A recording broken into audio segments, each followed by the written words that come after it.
Pernah gak kalian semua dapat tawaran kerja yang kelihatannya terlalu bagus untuk ditolak? Gedung mewah, kerjanya simple, gaji lumayan, tapi ternyata ada satu bonus yang gak tertulis di dalam kontrak. Resiko dibunuh. Tanpa berlama-lama lagi, daripada janda yang kalian intip tak kunjung kalian lamar, mari kita mulai filmnya sambil rebahan di dalam kamar.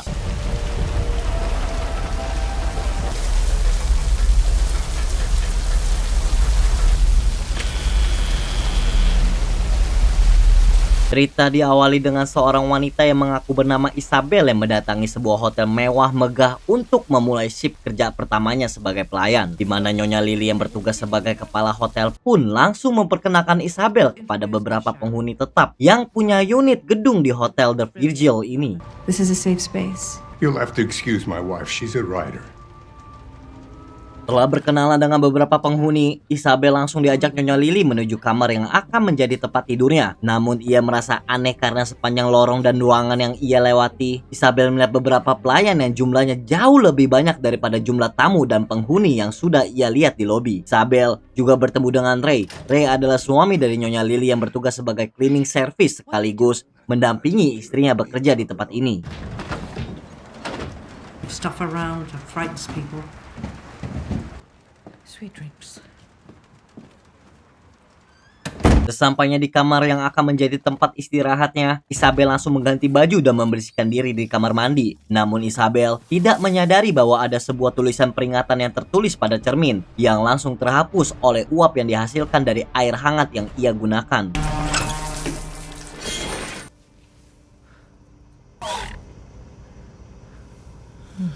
Selesai setelah membersihkan diri, fokus Isabel teralihkan saat mendengar suara yang berasal dari balik dinding kamar, di mana suara itu berhenti tepat di lubang ventilasi, sehingga Isabel yang penasaran pun mencoba untuk memeriksanya. Namun tiba-tiba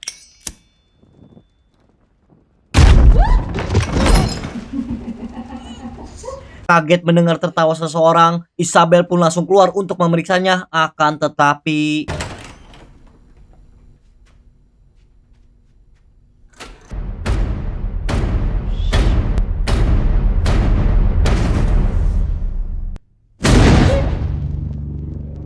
Isabel yang panik pun langsung kembali ke dalam dan mengganjal pintunya dengan bangku setelah melihat seluruh lorong lampu yang tiba-tiba mati. Di mana Isabel yang kepikiran pun terus memperhatikan lubang ventilasi sambil membuka tutup korek apinya hingga sampai tertidur lelap di atas ranjang.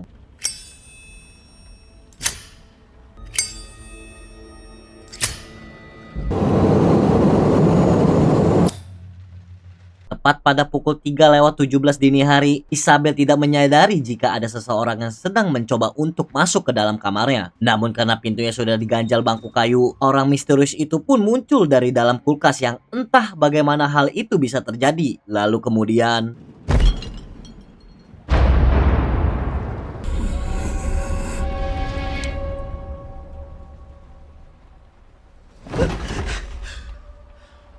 dan ya, ada seorang yang menggunakan topeng babi di mana air liurnya telah membangunkan Isabel dan tiba-tiba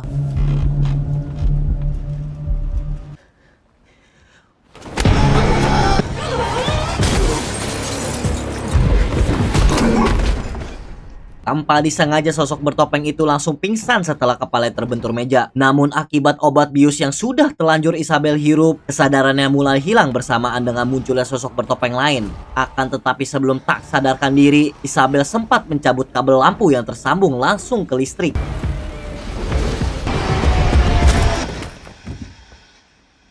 Dan ente-ente semua mungkin akan sedikit terkejut saat mengetahui jika orang-orang bertopeng ini adalah para penghuni tetap yang sempat Isabel temui waktu pertama kali datang. Entah siapa mereka dan apa tujuannya, tapi Isabel tiba-tiba bangun saat tubuhnya akan dipindahkan dan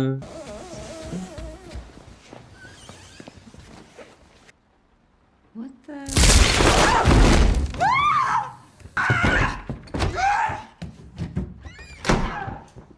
layaknya hewan buruan yang sedang dikejar oleh para psikopat, Isabel pun bersembunyi di dalam lemari baju seperti korban tak berdaya pada umumnya. Namun apa yang akan terjadi selanjutnya akan membuat kita terkejut dan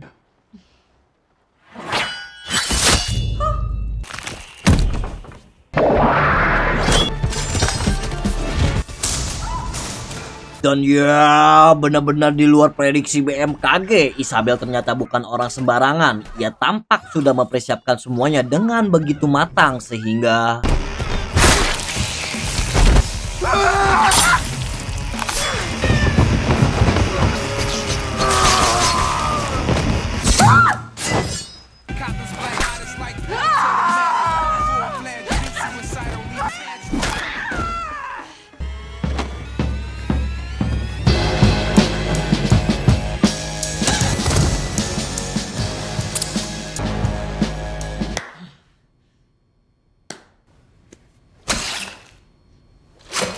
tak lama muncullah Nyonya Lily sambil bertepuk tangan karena merasa kagum dan keheranan. Kemudian menanyakan siapa Isabel sebenarnya. Dan inilah ceritanya.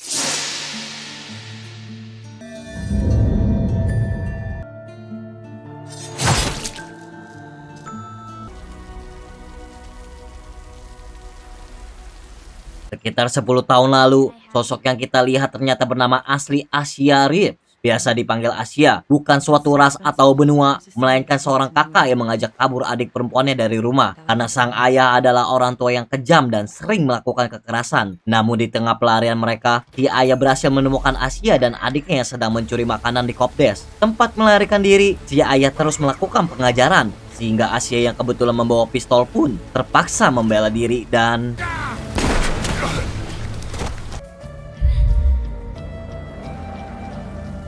pada akhirnya, si adik harus kembali bersama si ayah yang kejam sementara Asia dihukum penjara selama kurang lebih 10 tahun. Singkat cerita, beberapa bulan sebelum dibebaskan, Asia mendapatkan kabar terkait adiknya yang dinyatakan hilang saat sedang bekerja sebagai pelayan di sebuah hotel. Dengan bantuan pengacara pribadinya, Asia mendapat informasi tentang seorang wanita bernama Isabel yang baru diterima bekerja di Hotel The Virgil. Sehingga demi menemukan adik yang hilang, Asia pun mengambil alih identitas dan pekerjaannya.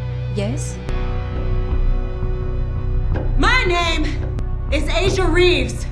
Selesai Asia bercerita, Nyonya Lily pun kagum akan perjuangan Asia yang rela mengorbankan dirinya untuk sang adik tercinta. Akan tetapi Nyonya Lily juga punya keluarga yang harus ia urus. Namun keluarga yang dimaksud oleh Nyonya Lily adalah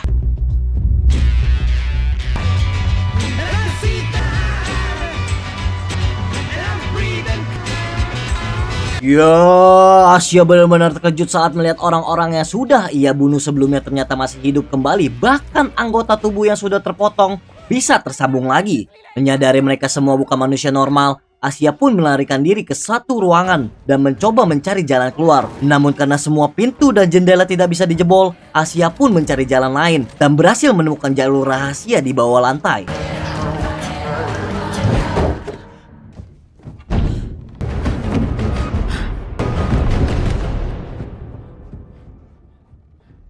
Karena satu pria tak normal turun untuk mengejarnya, Asia pun masuk ke celah sempit yang merupakan bagian belakang dari dinding ruangan tempat Nyonya Lily dan para penghuni berada. Yang tepat saat Asia mencoba menguping pembicaraan mereka, tiba-tiba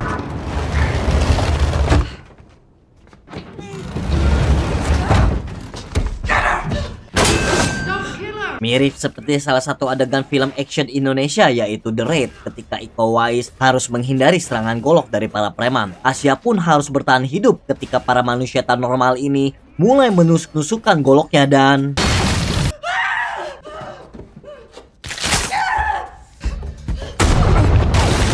meski tangan kirinya terluka sangat parah, Asia masih bisa melarikan diri dan langsung dikejar oleh salah satu wanita tak normal lainnya sampai akhirnya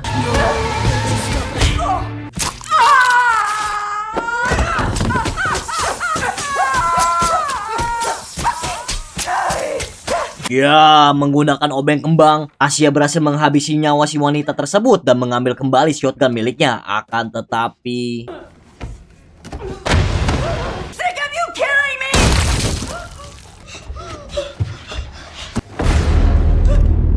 entah manusia atau iblis, wanita tersebut masih bisa hidup meski Asia sudah menghancurkan kelapanya. Sehingga tak ada pilihan lain, Asia hanya bisa terus melarikan diri dan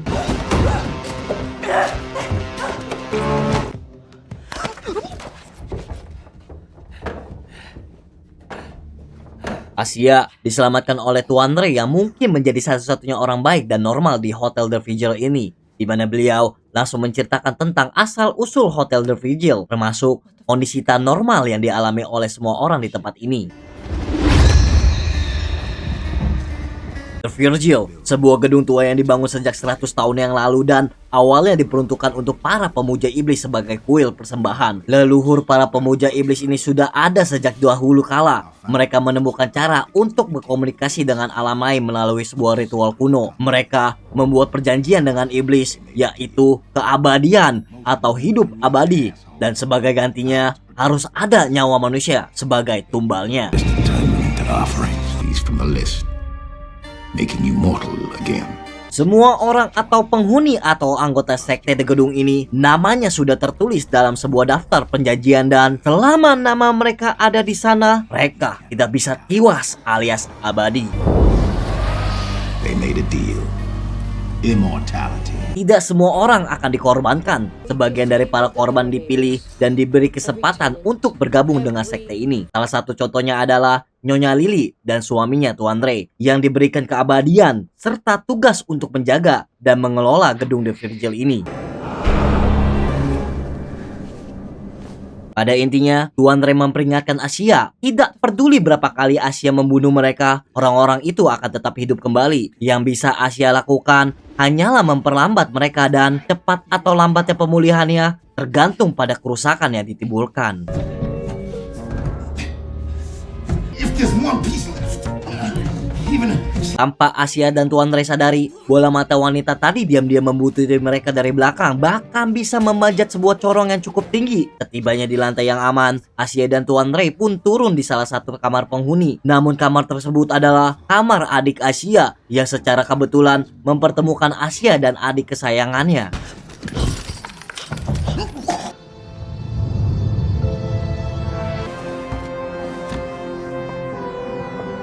Saat Asia mengajak si adik untuk lari dan menceritakan tentang orang-orang di hotel ini, namun ternyata si adik sudah mengetahui semua hal itu. Dan beginilah awal mula ceritanya. You know? Yeah. Sekitar 10 tahun lalu setelah ditinggal pergi oleh Asia yang mendekam di dalam penjara, si adik pun harus bertahan hidup sendirian dan terus merasakan penderitaan. Sampai akhirnya ia menemukan brosur lowongan pekerjaan di Hotel The Virgil ini. Si adik ditawari kesempatan untuk menjadi anggota sekte ini setelah salah satu pelayan mereka mati dan butuh seorang pengganti. Karena pada dasarnya si adik butuh keluarga yang bisa melindunginya, ia pun menerima tawaran tersebut dan itulah mengapa ia bisa berada di sini sekarang. Splendid. Meski Asia sudah berkorban datang untuk menjemputnya, si adik tetap menolak karena di sini ia merasa punya keluarga yang bisa melindunginya. Karena si adik terus menolak, Asia pun terpaksa menajongnya hingga pingsan. Any idea what I went through to find you? I don't care. Melihat Asia sangat ingin keluar untuk membawa adiknya pergi, Ray yang sudah muak dengan semua kesesatan ini pun memberitahu tentang tangga darurat di lantai 9 yang menjadi salah satunya jalan keluar dari sini. Tak lama, muncullah bola mata si wanita yang tak sengaja terjatuh sehingga... Karena tempat persembunyiannya sudah diketahui, tubuh si wanita yang berada di tempat lain pun langsung memberitahu temannya tentang lokasi kamar Asia berada, sehingga mereka semua langsung meluncur saat itu juga.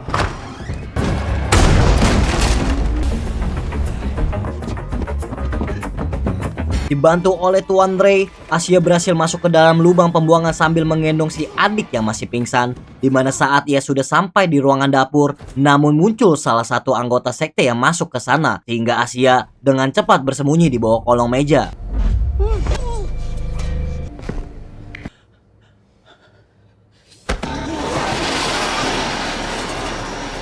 Dan ya, Asia akhirnya ketahuan dan ketika si anggota sekte akan menghabisinya, tiba-tiba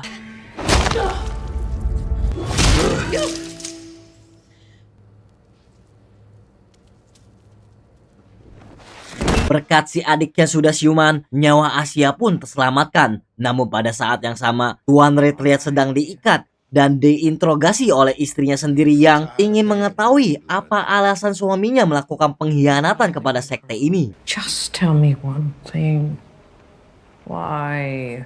Tuan Ray mengungkapkan semua unek-uneknya tentang Lily dan semua anggota sekte yang makin kesini makin tidak terkendali. Awalnya mereka punya prinsip untuk hanya mengorbankan atau menubalkan orang-orang yang dinilai memang jahat dan layak untuk dibunuh, seperti maling, anggota DPR yang korup, jaksa yang korup, dan lain-lain sejenisnya untuk dipersembahkan kepada iblis. Tapi lama-kelamaan mereka mulai mengorbankan orang-orang yang baik dan tidak layak mati tanpa adanya pertimbangan moral dan kemanusiaan, sehingga Tuan Ray perlahan mulai muak dan memutuskan untuk membantu orang-orang yang dianggap tidak pantas untuk dikorbankan. This might be a prison, but it's my prison. Dengan fakta bahwa Asia masih berkeliaran bebas di gedung ini, Nyonya Lily pun membuat pengumuman kepada semua penghuni gedung bahwa ada tamu datang tak diundang, pulang tak diantar, membuat kekacauan di lingkungan kita. Sehingga demi kepentingan bersama, kalian bisa menemui tamu tak diundang tersebut di lantai 9 dan selamat bekerja, serta jangan lupa bersenang-senang.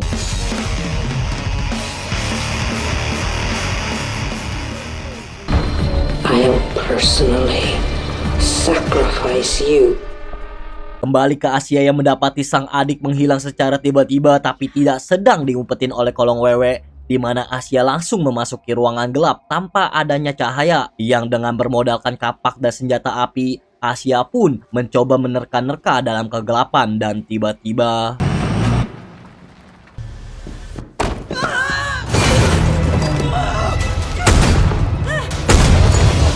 ya, Asia diserang dari berbagai arah oleh sejumlah penghuni yang bersembunyi dalam kegelapan layaknya seorang ninja, sampai ketika ia berhasil terlempar keluar dan punya kesempatan untuk membuat obor dari kapak. Disitulah Asia punya kesempatan untuk memberikan perlawanan dan inilah yang ia lakukan.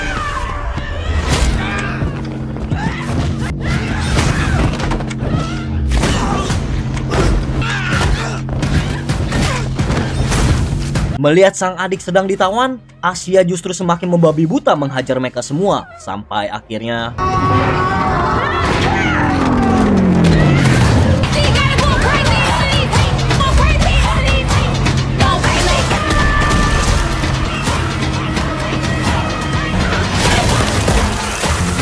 selesai menghabisi semua penghuni dengan sangat brutal, Asia kembali mendapatkan pertolongan dari sang adik yang kali ini mengaku ingin bertobat ke jalan yang benar dan akan ikut pulang bersama kakaknya. Sehingga tanpa buang-buang waktu, Asia dan adik pun langsung berlari mencari tangga darurat.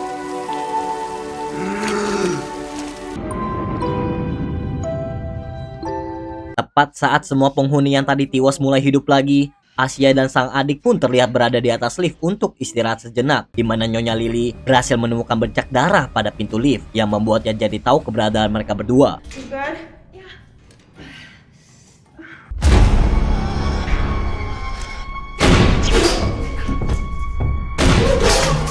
Kepanikan pun terjadi saat Asia dan adik harus dikejar oleh penghuni bertubuh gemoy, di mana mereka berdua akhirnya berhasil lolos dan mencapai lantai atas yang diinginkan. Akan tetapi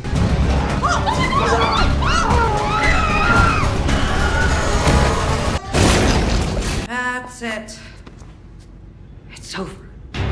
ya, ternyata sudah ada Nyonya Lily bersama seluruh penghuni yang sudah menunggu dan tidak ada jalan untuk kabur lagi bagi mereka berdua, sehingga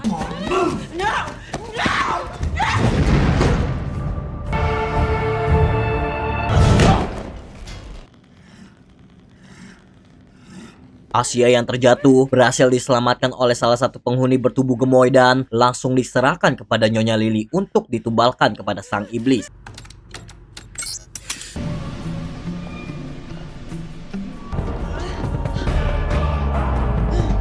Berlokasi di lantai paling atas, Asia pun dibawa ke satu ruangan tempat mereka biasa melakukan ritual penumbalan, sekaligus melihat langsung seperti apa iblis yang mereka sembah.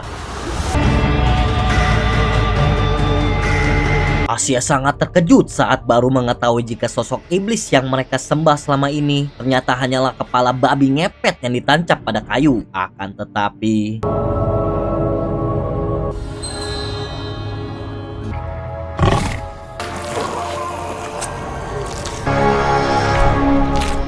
The unclean spirit entered the swine. Setelah sang iblis merasuki kepala babi ngepet tersebut, nama Tuan Ray pun langsung dihapus dari daftar yang tertulis pada kulit kepala babi itu sendiri sebagai hukuman atas pengkhianatan yang telah ia lakukan. Selain sudah menjadi manusia normal yang tidak abadi lagi, Tuan Ray pun dijatuhi hukuman mati dengan Nyonya Lily yang harus melakukan eksekusi.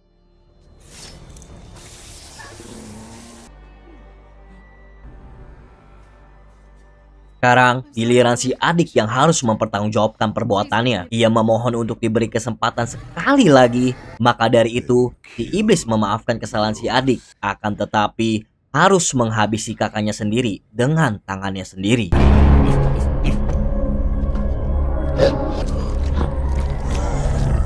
Sambil menangis, si adik pun menuliskan namanya pada kulit kepala babi ngepet untuk diganti dengan nyawa kakaknya sendiri. Dimana saat Asia akan dihabisi, si adik pun meminta maaf atas apa yang telah ia lakukan dan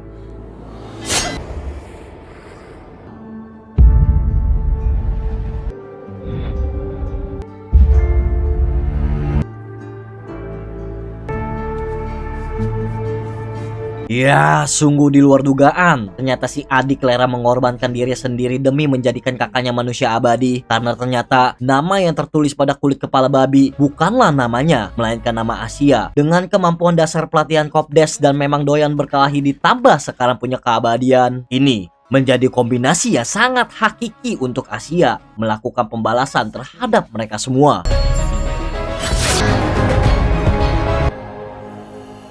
To make Asia immortal.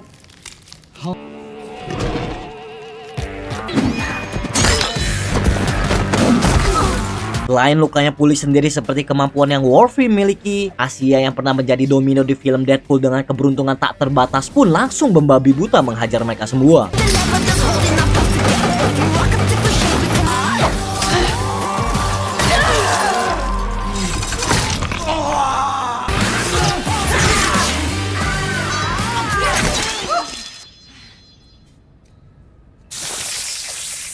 Melihat Asia yang anarki, Nyonya Lily pun meminta bantuan si iblis untuk membantunya dan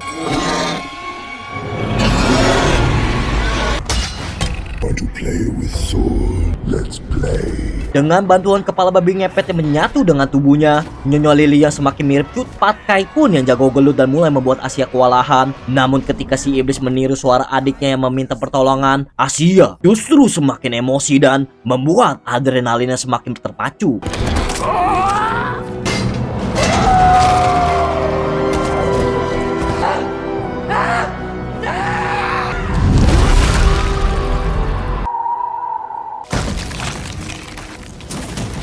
Asia yang berhasil melepaskan kepala babi dari tubuh Nyonya Lily, dan karena nama Asia sendiri sudah diamankan dan ditaruh di saku celananya, ia bisa leluasa melakukan apa saja kepada si iblis ini, termasuk membakar kepala babi dengan api yang menghapus seluruh daftar nama yang tertulis dalam perjanjian.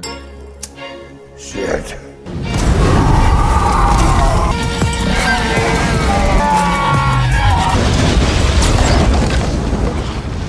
Setelah Nyonya Lily dan keluarganya tewas, kini para penghuni lain sudah tidak ada yang abadi lagi, yang membuat mereka membiarkan Asia dan adiknya pergi begitu saja.